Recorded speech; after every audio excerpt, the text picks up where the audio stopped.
दोस्तों नमस्कार, मैं श्री राजेश इंडोलॉजी के इस सत्र में आप सबका स्वागत है। आपने अक्सर सुना होगा कि अवसरों के दरवाजे खुल रहे हैं, लेकिन यहाँ बात कुछ थोड़ी उल्टी है। बांग्लादेश के अंतरिम सरकार की मुखिया मोहम्मद यूनुस के लिए अवसरों के नहीं बल्कि मुश्किलों के दरवाजे खुलने शुरू हो गए। वास्तव में मुश्किलें तो उसी दिन से शुरू हो गई थी जब अमेरिका के राष्ट्रपति चुनाव में डोनाल्ड ट्रंप जीत गए थे। लेकिन अब 20 जनवरी के उनके शपथ लेने के बाद से उसके असर दिखने शुरू हो गए।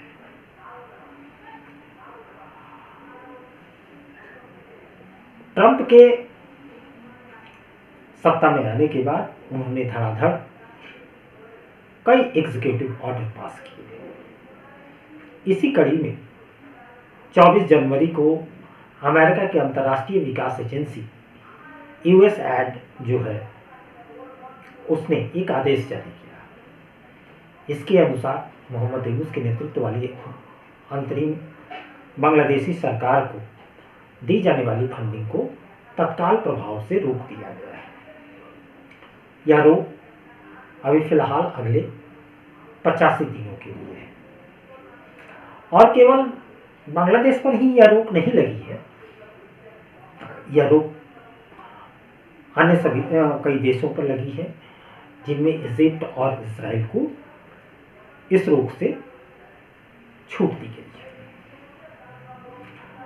हालांकि मोहम्मद यूनुस को इन मुश्किलों के बारे में बहुत पहले से जानकारी थी और उसकी काट खोजने के लिए कुछ दिन पहले ही दावोस में जो सम्मेलन हुआ था वहां मोहम्मद यूनुस गए थे और वह वहां क्यों गए थे, तो इसका कारण था कि वो अपने उन पुराने संगी साथियों से मिलने गए थे ताकि वो उन्हें ट्रंप के कहर से बचा सके। लेकिन ट्रंप के आने के बाद जो अमेरिकी डीप स्टेट है, जिसका ओबामा क्लिंटन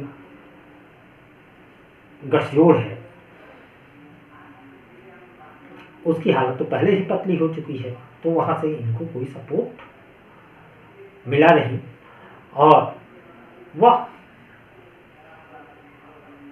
बैरन ही बांग्लादेश लौट गए। हालांकि उनके बांग्लादेश वापसी के पहले ये चर्चा बांग्लादेश में गर्म थी कि क्या पता यूनुस गए हैं तो लौटे कि न लौटे, लेकिन उनके लौटने के बाद फिलहाल इस चर्चा पर एक तरह से ब्रेक लग गई है। लेकिन ताज़ा स्थिति यह है कि बांग्लादेश की राजनीति और आर्थिक स्थिति अब गहरे संकट में जाती हुई दिख रही है, खासकर तब जब अमेरिका ने आर्थिक सहायता को पूरी तरह से बंद करने की घोषणा कर दी है। बांग्लादेश के लिए अमेरिकी सहायता हमेशा से ही एक तरह से कहा जाए तो उसकी रीढ़ की हड्डी रही है, खासकर आर्थिक विकास और रोहिंग्या संकट से निपटने जैसे मुद्दों को लेकर। 2024 में बांग्लादेश को अमेरिका द्वारा लगभग $393 मिलियन की सहायता प्रदान की गई, जिसमें आर्थिक विकास, संस्थागत सहयोग और रोहिंग्या शरणार्थी से संबंधित जो संकट है उनके लिए यह धन शामिल था।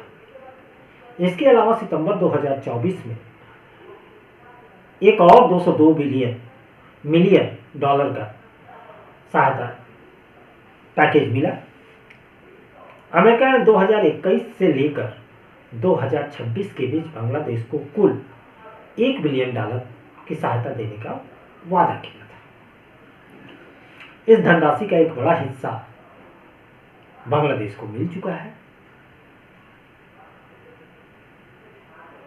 और जिसमें से 2017 से अब तक लगभग 2 बिलियन की राशि शामिल है।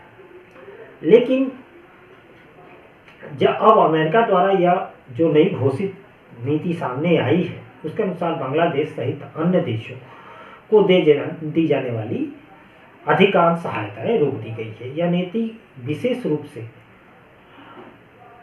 डोनाल्ड ट्रंप प्रशासन की है, जिसमें केवल इसराइल और मिस्र को छोड़कर बाकी सभी देशों की जो अमेरिकी सहायता, आर्थिक सहायता मिलती थी, उसे बंद कर दिया गया है। इसका मतलब है कि बांग्लादेश को मिलने वाली अमेरिकी डॉलर का प्रवाह अब एक तरह से अचानक रुक गया है, जिससे देश की आर्थिक स्थिति पर बहुत गंभीर संकट पड़ने वाले हैं। अब अमेरिकी जब सहायता बंद हो जाए तो बांग्लादेश को अपने वित्तीय सोर्स जो है उनके लिए नए रास्ते तलाशने पड़ेंगे। बांग्लादेश में पहले ही स्थितियां गड़बड़ रही हैं, महंगाई दर आसमान छू रहे हैं, निम्न मध्यम वर्ग के लिए 2 वक्त की रोटी जुटा पाना, रोटी कहिए या वहाँ की भाषा में माछ भात कहें, जुगाड़ कर पाना बड़ा मुश्किल हो रहा है। जो मध्यम वर्ग है वो किसी तरह अपनी जीवन बसर करने जा रहे हैं। ऐसे में अगर देश की इकोनॉमी गड़बड़ाती है क्या, वो पहले से ही गड़बड़ है। जिस वस्त्र उद्योग के बल पर बांग्लादेश सुनहरे ख्वाब सजा रहा था, वह वस्त्र उद्योग भी उसके हाथ से निकल गया है। वहाँ की फैक्ट्रियाँ बंद है। भारत के साथ संबंध तनावपूर्ण होने की वजह से वहाँ बिजली की समस्या है ही, और बिजली नहीं है तो कारखाने नहीं हैं, कारखाने नहीं है तो उत्पादन नहीं है, उत्पादन नहीं है तो निर्यात नहीं है। तो इस तरह का जो पूरा चक्र है वह पहले से ही बांग्लादेश को आर्थिक संकट में डाले हुए है। और अमेरिकी सहायता, जो आर्थिक सहायता मिलती थी, वो बांग्लादेश के लिए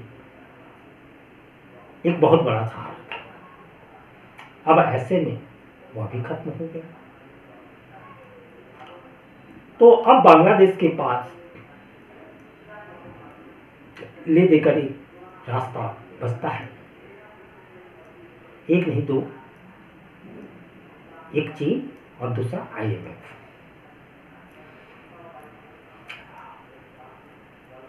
लेकिन यह दोनों रास्ते जो हैं वह बड़े जोखिम भरे हैं, क्योंकि चीन से आर्थिक सहायता लेना आसान नहीं है।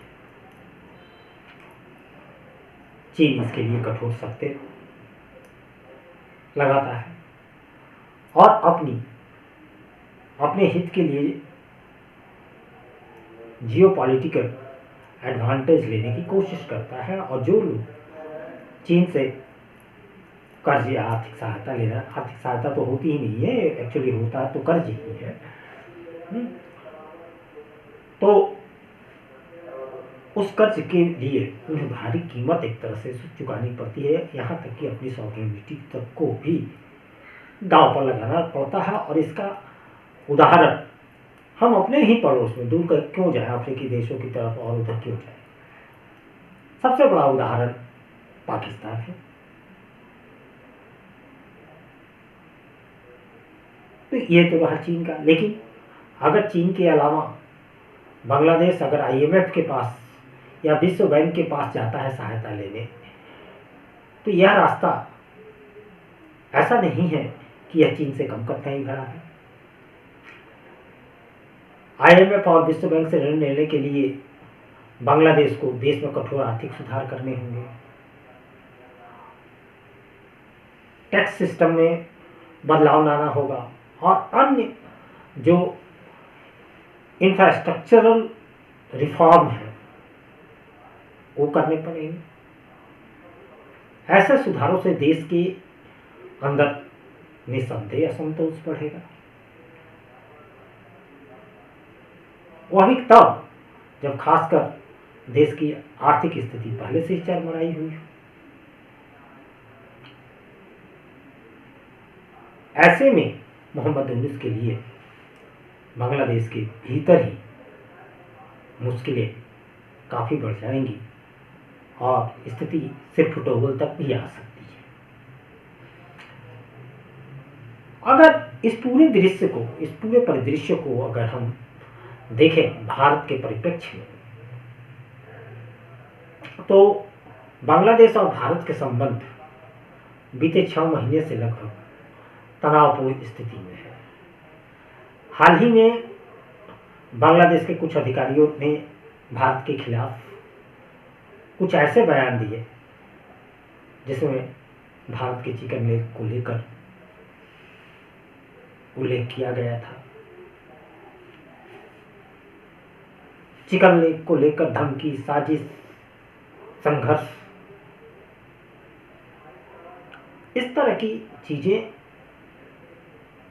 बांग्लादेश के एक तबके में काफी जोर शोर से चल रही है और उसको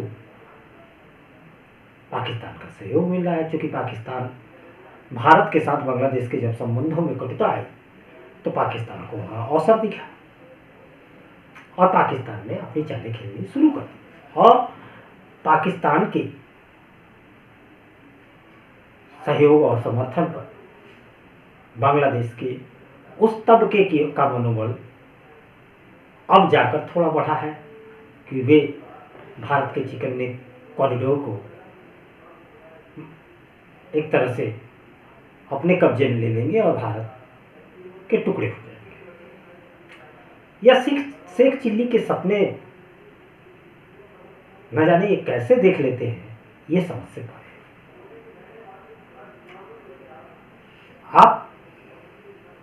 आप मैंने बांग्लादेशी चिकन नेक कॉरिडोर को लेकर कुछ करेंगे और भारत बस कान में तेल डालकर सोया रहेगा। और भारत की सैन्य शक्ति के सामने क्या बांग्लादेश और क्या पाकिस्तान, क्या दोनों की कोई तुलना हो सकती है? लेकिन इस तनावपूर्ण माहौल में भी भारत ने संयम बरता है और अपनी सीमा सुरक्षा और सामरिक तैयारियों को बढ़ा दिया है। सीमा पर गोलीबारी भी हुई है हाल के दिनों में और एक बांग्लादेशी तस्कर घायल भी हुआ है। भारत ने हाल ही में एक बड़ा सैन्य अभ्यास डेविल स्ट्राइक भी किया, जो इसी महीने 16 से 19 जनवरी के बीच हुआ। और यह सैन्य अभ्यास जो है वो बांग्लादेश को एकदम स्पष्ट संकेत है कि भारत इस क्षेत्र में अपनी सुरक्षा के प्रति न केवल सजग है बल्कि हर प्रकार की चुनौतियों से के सामना करने के लिए वह पूरी तरह से तैयार है।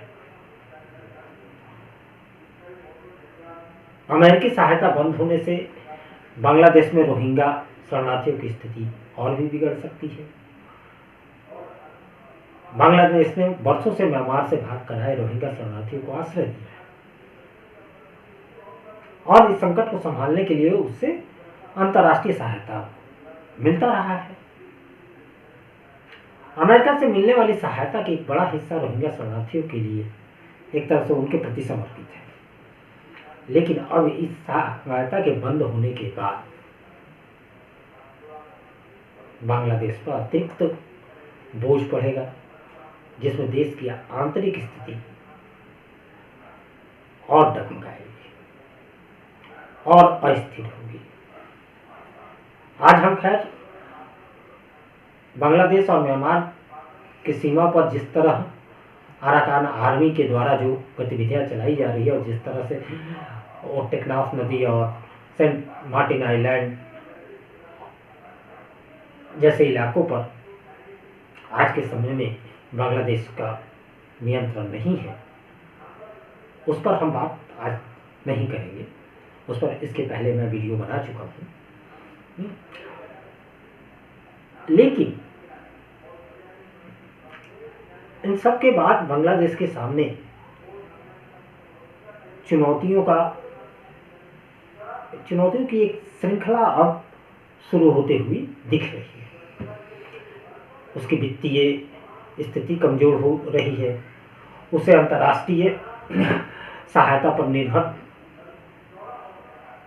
रहने की वजह से वह मुश्किल और बढ़ेगी, इसलिए निर्भरता कम करना जरूरी होगा। उस निर्भरता को कम करने के लिए वैकल्पिक रास्ते तलाशने शुरू करने होंगे। दूसरी ओर चीन और अन्य देशों से सहायता लेने की कोशिश भी एकदम से आसान नहीं है। ऐसा नहीं है कि बांग्लादेश के सामने प्लेट में रखी हुई हो। चीन से आर्थिक मदद के बदले में बांग्लादेश को रणनीतिक और भू राजनीतिक मोर्चे पर कठोर समझौते के लिए तैयार रहना होगा, अगर चीन से सहायता वो लेते हैं तब। क्योंकि चीन न सहयोग करने वाला है न कुछ। अगर वह कुछ देता है तो उसकी पूरी कीमत वह वसूलता भी है। अमेरिका द्वारा सहायता बंद करने से बांग्लादेश को न केवल आर्थिक झटका लगेगा, बल्कि उसकी सामरिक स्थिति और कमजोर हो जाएगी। बांग्लादेश की सरकार को अपने आंतरिक और बाहरी नीतियों में एक तरह से बड़ा बदलाव करना पड़ेगा, खासकर तब जब भारत और उसके अन्य पड़ोसी देश अपनी सुरक्षा और रणनीतियों के प्रति एक तरह से सतर्कता बरत रहे हैं, सतर्क हैं, सजग हैं और पूरी तरह से किसी भी स्थिति से निपटने के लिए तैयार भी है। बांग्लादेश की आर्थिक स्थिति इस समय संकट में है और अमेरिकी सहायता के बंद होने से स्थिति और विकट हो गई है। अब बांग्लादेश जो है नए वित्तीय स्रोतों की तलाश करेगा, वो पहले ही मैंने कहा। लेकिन इसके अलावा देश को अपने पड़ोसी देशों, खासकर उसे भारत के साथ जो संबंध पटरी से उतरे हैं, उन संबंधों को बगैर पटरी पर लाए उसके ये जो बुरे दौर हैं वो अब शायद खत्म ना हो। खत्म तभी होगा जब भारत के साथ उसके संबंध बेहतर होंगे। ये मैं क्यों कह रहा हूँ, इस पर भी मैं एक वीडियो जल्द ही लाऊंगा। भारत के दो पड़ोसी मुल्क, एक हाथ में कटोरा लिए हुए पाकिस्तान और दूसरा उसी की राह पर बढ़ता हुआ बांग्लादेश। इन दोनों मुल्कों के लिए है कि दुनिया की 5वीं सबसे बड़ी इकोनॉमी की ये पड़ोसी है, जो अगले कुछ वर्षों में, आने वाले दिनों में होगा दुनिया की 3री बड़ी इकोनॉमी। और उसके साथ रार रख कर इन दोनों देशों का कभी भला नहीं हो सकता। इन्हें भारत के साथ अपने संबंधों को संतुलित करना ही होगा ताकि क्षेत्रीय शांति, स्थिरता बनी जाए। बांग्लादेश की सरकार को अपने आर्थिक और सामरिक नीतियों में एक तरह से क्रांतिकारी बदलाव लाने होंगे ताकि वह कठिन दौर से निकल सके और देश को एक स्थिर भविष्य की ओर ले जा सके।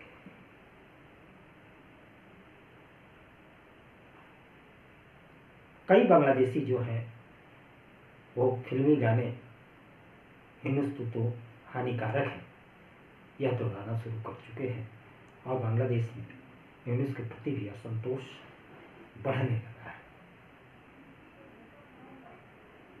यह वीडियो आपको कैसा लगा, आप अपने विचार कमेंट बॉक्स में जरूर साझा करें और वीडियो पसंद आया हो तो लाइक करें, शेयर करें और चैनल को सब्सक्राइब करना ना भूलें। चैनल नया है, आपके सहयोग की आवश्यकता है। नमस्कार।